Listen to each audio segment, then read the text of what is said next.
Bienvenidos al podcast de David of Spanish. ¡Vamos al lío!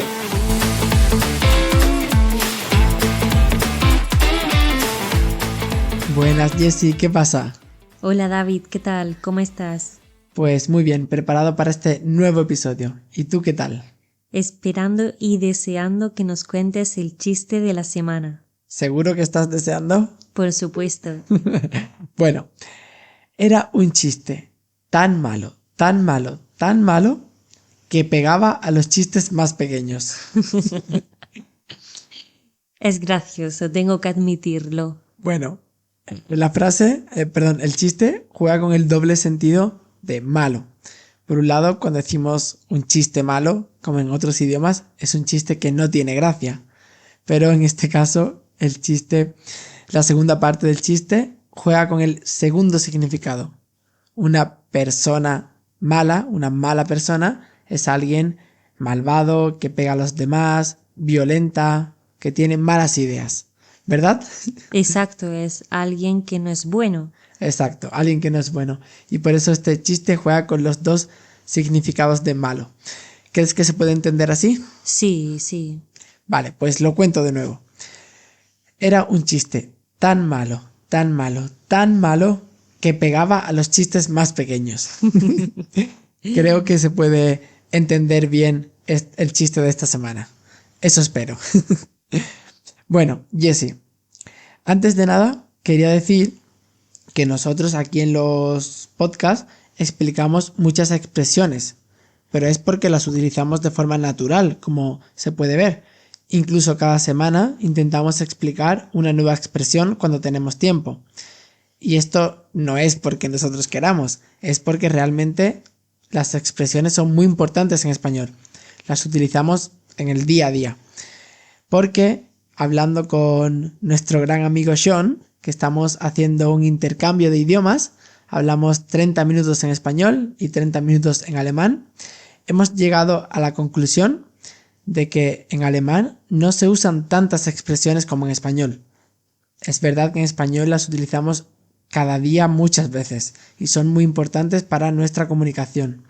Pero en alemán no tanto. Ellos son más literales, al menos a día de hoy. Por eso quería decir que nosotros las explicamos porque son importantes, porque realmente las utilizamos. Sí, me resulta curioso que en cada país se haga de una manera, pero como tú bien dices, es totalmente verdad que aquí en nuestro día a día hablamos con expresiones. La mayoría de nuestras conversaciones tiene alguna expresión, a diferencia de, como tú dices, el alemán. Entonces, en este sentido, es un poco positivo para nosotros que ellos no tengan tantas expresiones en su idioma, porque nos resulta más fácil entenderlos, no como a los españoles, que como utilizamos tantas expresiones, aunque entiendas el idioma, es a veces difícil pillar estas expresiones. Exacto, pero las expresiones para mí son muy divertidas y algo muy guay de los idiomas. Y te iba a decir que, por ejemplo, podríamos explicar el ejemplo de me suena a chino, que pusimos hace poco en nuestro podcast, que en alemán se dice das kommt mir Spanish vor, o se dice ich verstehe nur Bahnhof, pero realmente ellos no utilizan estas expresiones tan graciosas. Hoy en día, o los jóvenes utilizan simplemente ich verstehe gar nicht, es decir, no entiendo nada, literalmente, no entiendo absolutamente nada. Pero en español utilizamos todas estas expresiones. De hecho, en nuestro día a día, tú y yo, utilizamos a veces expresiones y decimos, uy, esta no la hemos explicado, apúntala. Sí, de hecho, sin ir más lejos, esta mañana en el trabajo he recordado una expresión porque una de mis compañeras lo ha dicho y se lo he enviado por mensaje a David para que lo apuntase y no se le olvidara para algún podcast. Exacto, así estamos ya trabajando cada día, a cada momento. Y bueno, Jessie, antes de empezar quería contarte una curiosidad sobre otro país, porque al principio esto no era una parte de nuestro podcast, pero poco a poco se ha convertido en una tradición, porque los estudiantes, ellos mismos ya me cuentan curiosidades sobre su idioma, sobre su país o sobre palabras simplemente que utilizamos durante la clase para que yo pueda explicarlas en el podcast. Entonces es muy divertido. Está genial que tus alumnos te ayuden. Sí, es que algunos dicen que soy muy curioso, que pregunto por todo. Y bueno, esta curiosidad de hoy es que, como muchos sabréis, muchas personas asiáticas, cuando vienen a Europa de viaje o de vacaciones, perdón, de viaje o para vivir aquí, cambian su nombre. Usan un nombre europeo para que para nosotros sea más sencillo llamarlos. Pero esto tiene una razón más allá de lo que yo pensaba. ¿Sabes qué puede ser? Yo me imagino que cambian su nombre a algún nombre que nosotros podamos decir bien, porque me imagino que pronunciamos muy mal su nombre verdadero. Sí, pero tiene un significado más allá. Y es que un nombre en chino, por ejemplo, chino por poner un ejemplo, si tú cambias la pronunciación, cambias su significado. Es decir, tienen la misma palabra, pero si la pronuncias de una forma u otra, significan cosas diferentes. Por ejemplo, mi estudiante, si tú dices su nombre correctamente, perfecto, es su nombre. Pero si tu pronunciación es un poco mala, como suele ocurrir en Europa porque no tenemos ni idea, lo estás llamando barato. Lo cual no es divertido para él. Ya me imagino, a mí tampoco me gustaría que me dijeran barata, como si fuese mi nombre. Exacto, y esta es la verdadera razón de por qué ellos cambian su nombre. Me parece muy curioso, porque bueno, barato, que te llamen barato, por lo menos no es tan malo. Pero según él me comenta, quizás otros nombres, si lo pronuncias mal, significan idiota, tímido.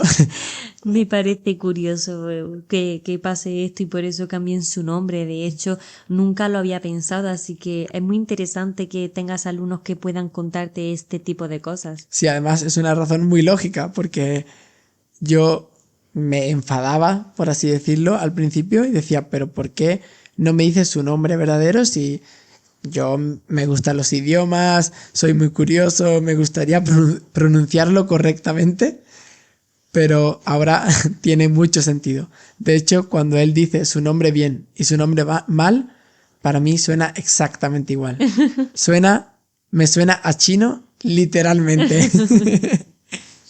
Bueno, Jessy, vamos a pasar con el segundo tema de hoy, después de la curiosidad, que son los funcionarios en España. ¿Sabes explicarle a nuestros estudiantes qué es un funcionario? Sí, claro, un funcionario o una funcionaria es una persona que trabaja para el Estado público, para el sector público. Entonces, normalmente, para entrar ahí, tener una plaza fija, necesitas aprobar unas oposiciones que suele constar de dos tipos de exámenes, uno práctico y uno teórico, o uno teórico y otro de físico, sí, dependiendo un poco de cada profesión. Pero suele ser un examen complejo que, bueno, cuesta trabajo aprobarlo, pero una vez que ya tienes tu plaza es indefinida. Exacto, es para siempre. En principio, si no haces nada muy raro. Y claro, en otros países esto funciona parecido. No sé si funciona tan mal como en España, porque en España tenemos un gran número de funcionarios en relación al número total de la población que hay aquí, y además no vemos resultados. Cuando alguien quiere hacer alguna gestión, administrativa, tiene problemas, porque todo va muy lento. Y creo que todos los españoles, incluso extranjeros que estén aquí, pueden ver que la burocracia española va muy despacio.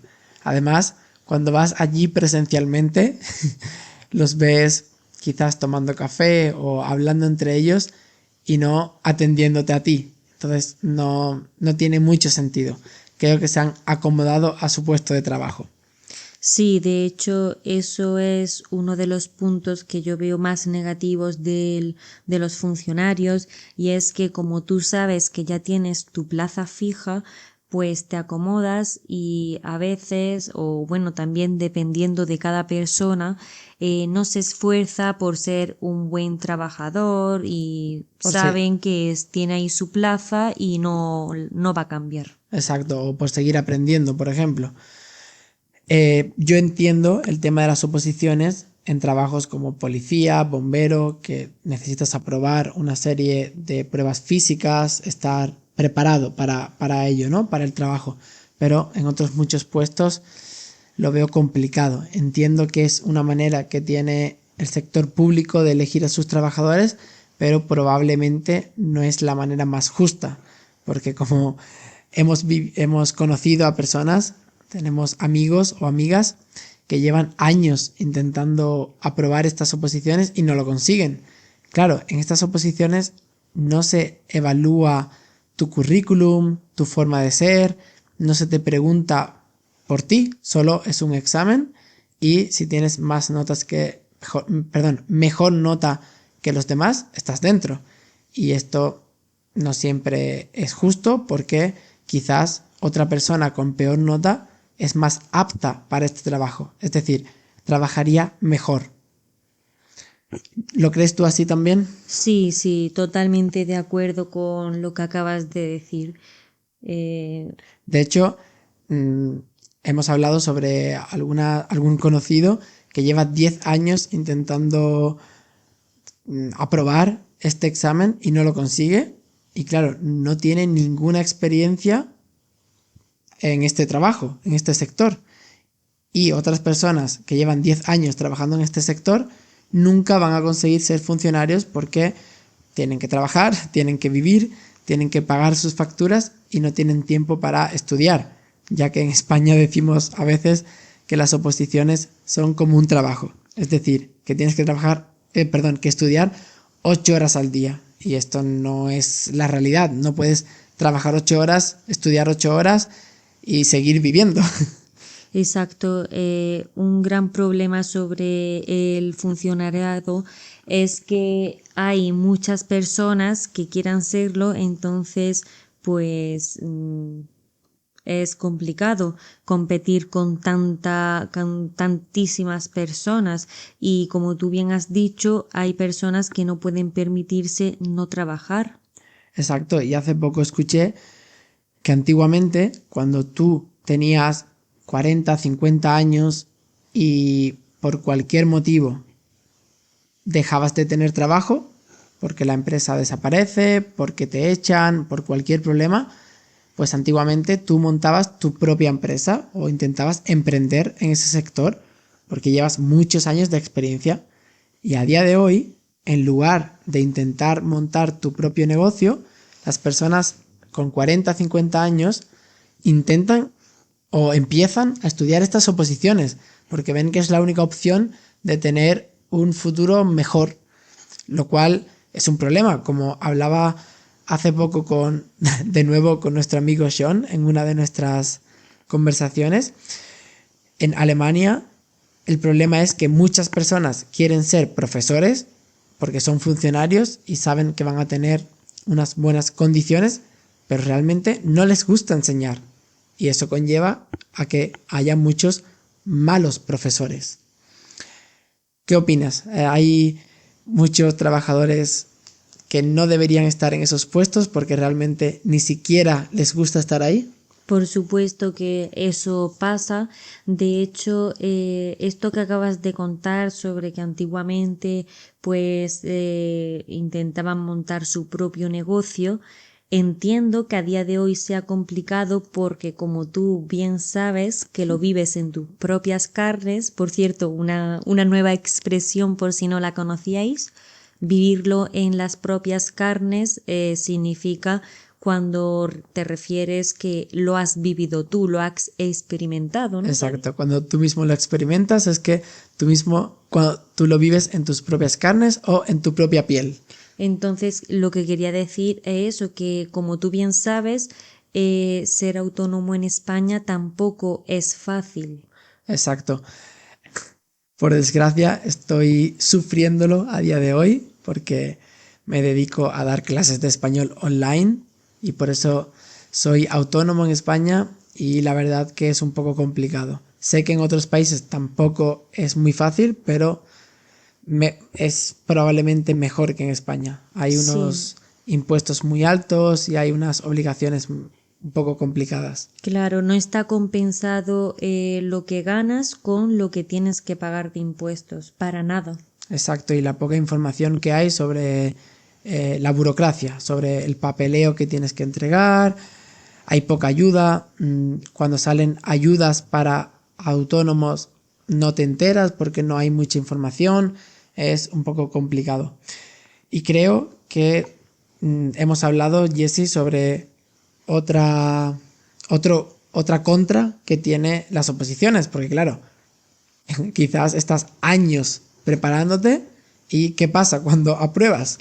Pues probablemente el destino no sea donde resides, donde tú tienes tu casa con tu familia y has hecho tu vida. Entonces, además de haber pasado muchos años probablemente y haber hecho un sacrificio grande para aprobar estas oposiciones, probablemente tengas que mudarte y bueno, si no tienes muchos compromisos, quizá no te gusta, pero puedes hacerlo. Pero claro, cuando tú ya tienes tu casa y tu familia y tienes niños pequeños, pues es mucho más complicado tener que mudarte. Exacto, si por ejemplo vives en Granada, has comprado una casa o simplemente, como has dicho, tienes hijos y de pronto apruebas las oposiciones en Andalucía y te destinan en Córdoba o en Cádiz o en Huelva, ¿cómo puedes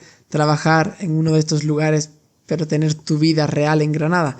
Es muy difícil, es un poco injusto. Además, como hemos dicho, quizás preparas estas oposiciones durante 5, 6, 10 años y cuando consigues tu puesto no tienes ni idea, no has tenido ninguna experiencia en tu sector y estás muy verde, decimos en español. ¿Qué significa estás muy verde? Pues que estás muy nuevo, que no sabes cómo hacer las cosas. Y esto creo que es un problema que tenemos en España, aunque probablemente en otros países también.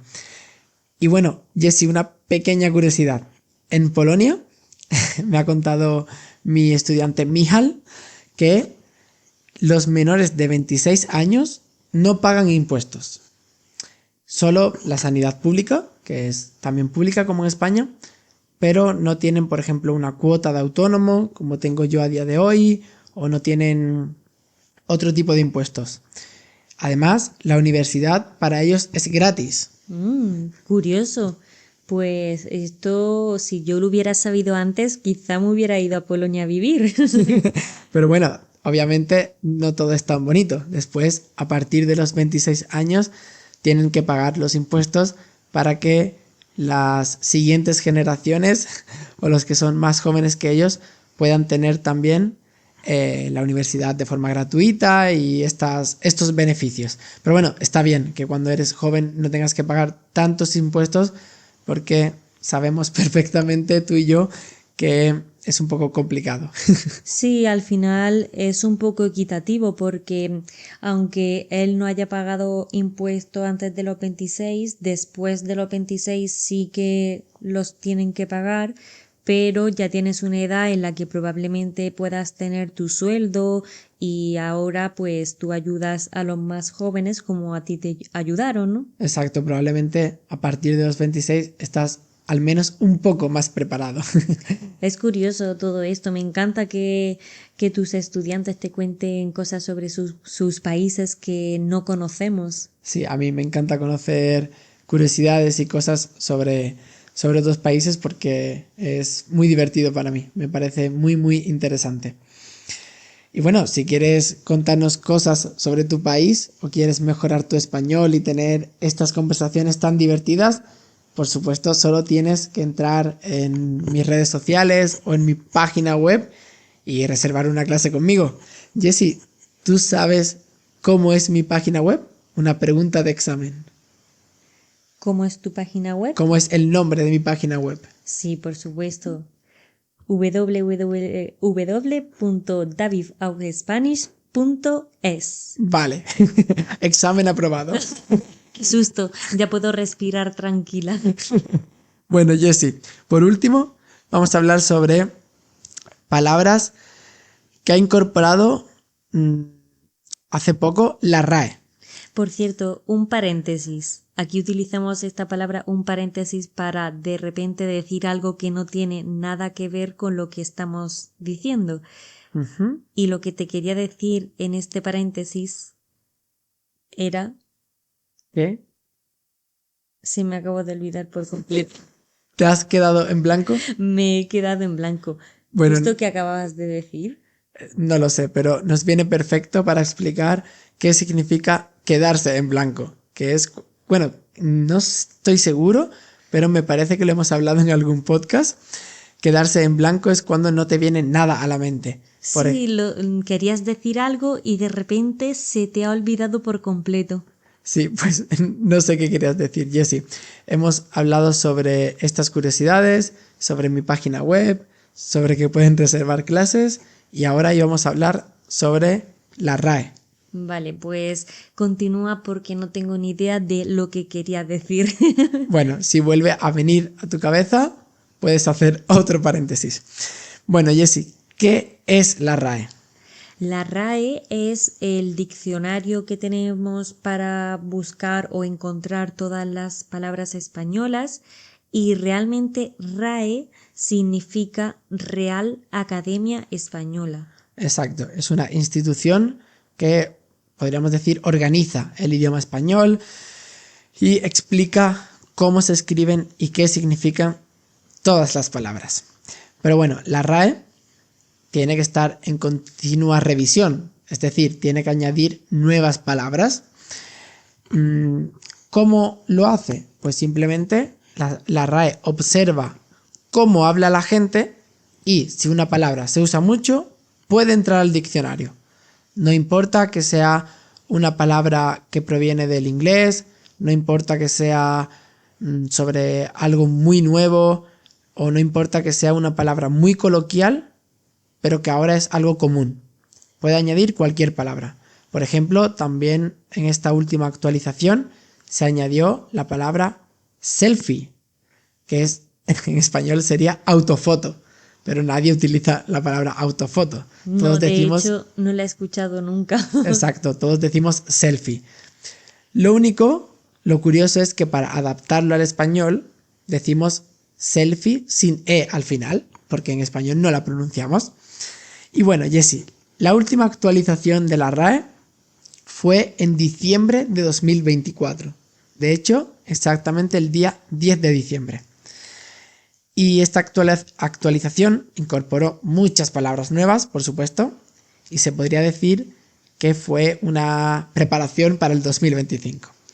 Entonces, en el juego de hoy, yo te voy a decir algunas palabras y tú tienes que decirme si estas palabras están en la RAE, es decir, se incorporaron en esta última actualización, o crees que aún no están en la RAE. Para explicarte un poco y que entiendas cómo funciona la RAE, te voy a decir una expresión que se añadió en diciembre, que es zona de confort. Es un poco, como decimos en España, Spanglish, porque mezcla una palabra en español como zona y confort en inglés. Y la zona de confort es cuando alguien siempre hace lo mismo o no hace cosas nuevas porque está tranquilo en esa zona y no sale a arriesgar o a hacer cosas nuevas. Exacto, estar en tu zona de confort significa que estar a gusto, que estás cómodo, que te sientes bien, pero que no eres capaz de salir de esa zona de confort que a veces nos impide hacer otras nuevas cosas. Nos impide mejorar o tener un trabajo donde seríamos más felices o cualquier cosa así. A veces es importante salir de nuestra zona de confort. Exacto, es una expresión que se ha puesto muy de moda en España. Bueno, Jessie, aquí voy con la primera palabra. Influencer. ¿Influencer está o no está incluida en la RAE?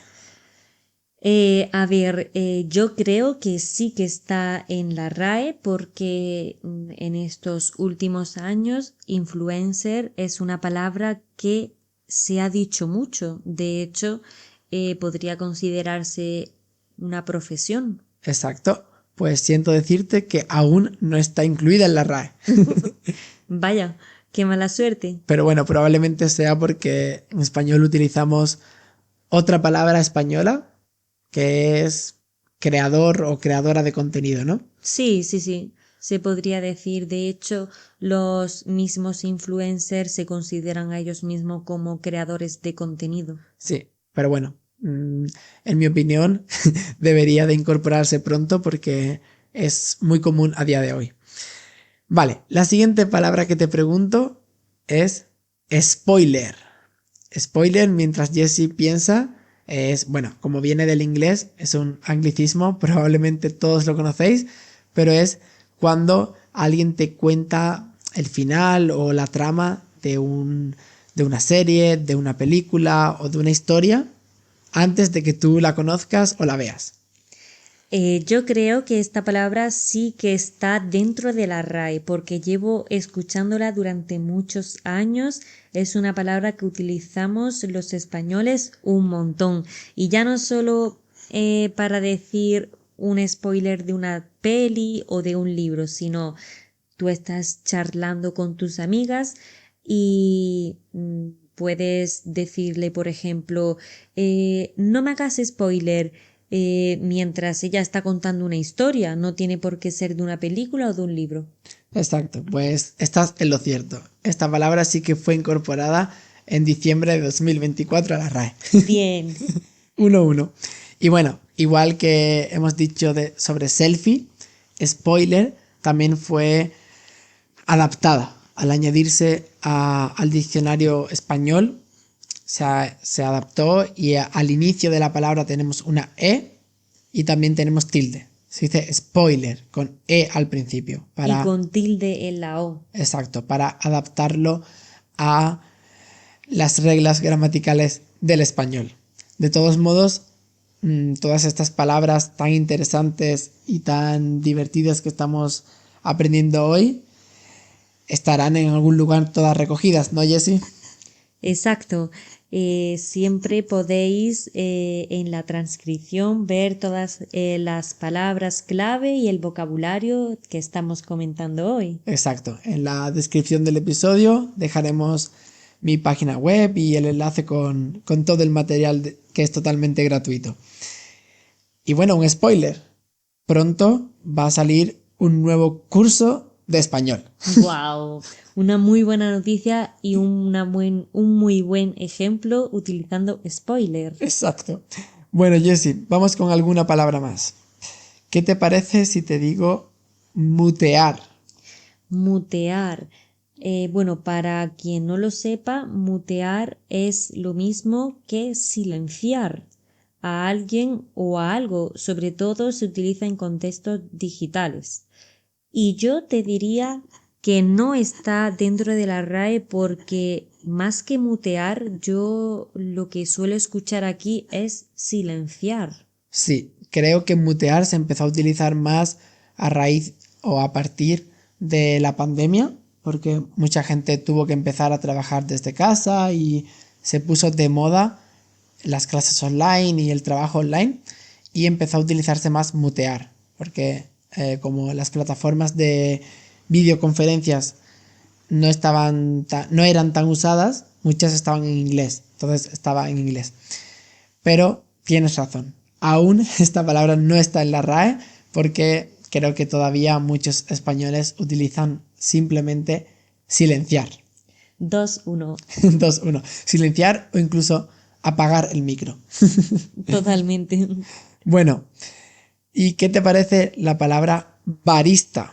Que es una palabra que proviene del italiano y es muy curiosa porque es una persona especializada en preparar café profesionalmente. Sobre todo hoy en día, en cafeterías modernas.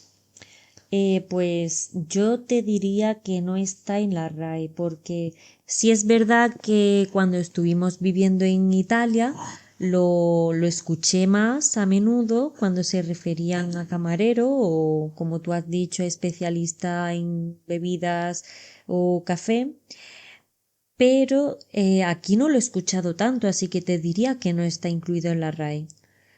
Pues a mí también me ha llamado la atención porque la verdad que no lo he escuchado tanto. Como dices, en Italia quizás sí, pero en España no tanto. Pero sí que se incluyó en la última actualización de la RAE. Y es, pues, como hemos dicho, una persona que prepara café profesionalmente usando diferentes tipos de leche, licores y otros ingredientes. Vale, 2-2, pero no estoy de acuerdo. Bueno, vamos con las últimas. Por un lado tenemos online y email. ¿Crees que estas dos palabras están añadidas en la RAE o no?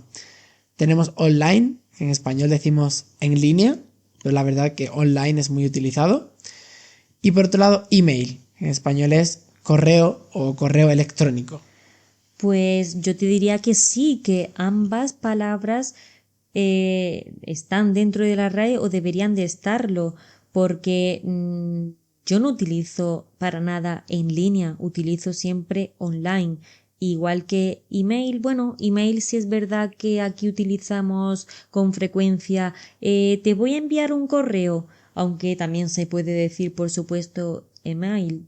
Email, sí. Email, De hecho, perdón.